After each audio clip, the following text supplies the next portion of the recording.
Welcome back to my channel. So now that it's 112 degrees outside, I have some sewing projects I wanted to tackle. So this one here is a good idea if you want to make some table runners.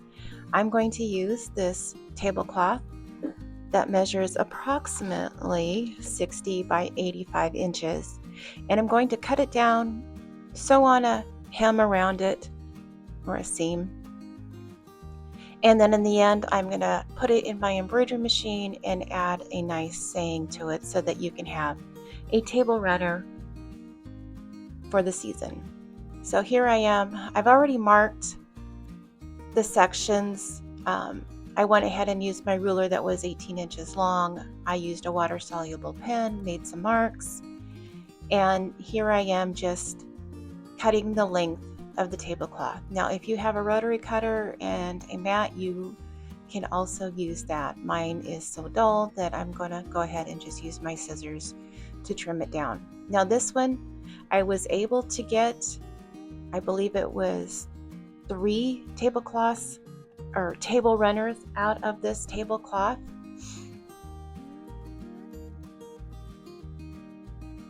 So at this point I'm just going to use some sewing clips, or you could use some pins, and then you just want to turn your edges in. I'm going to do a 1/2 inch seam allowance all the way around.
Now at this point, I'm just going to use my little mini iron and to press the edges just to make it easier for when you want to turn your hand.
Once you have all your edges turned and pinned or clipped, you can go ahead and get it into your sewing machine.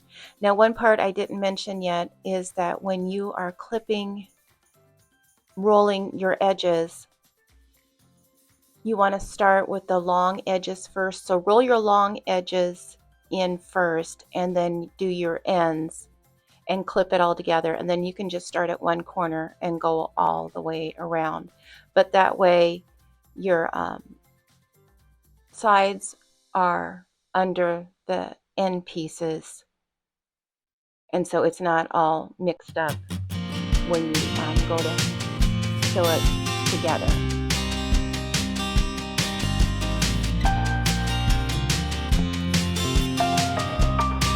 Now once I put this in, I just went right up to the edge of the rolled hem.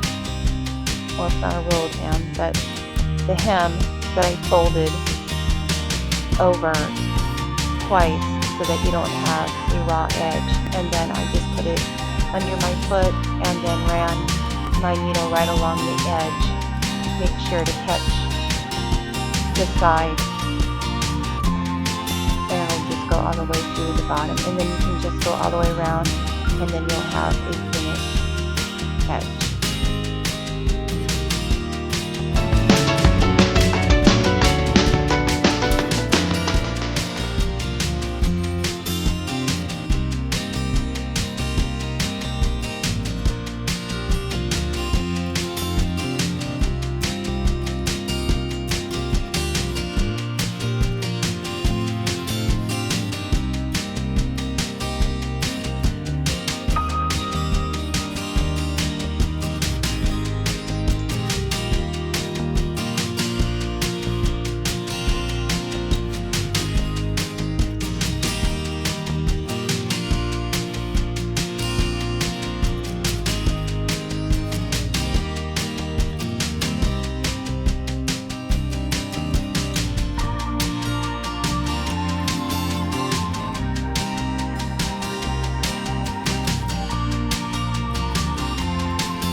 Now when you get to the end, you just want to remember to backstitch, and then you are all done.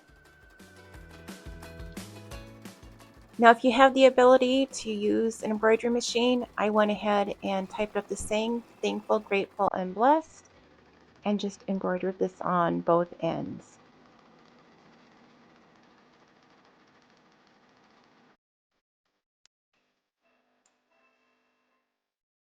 There you have it. I hope you got some tips and inspiration out of this. And as always, thanks for watching. And if you found this content helpful or at least entertaining, please make sure to give it a thumbs up and subscribe. That would help my channel. Till next time, thanks.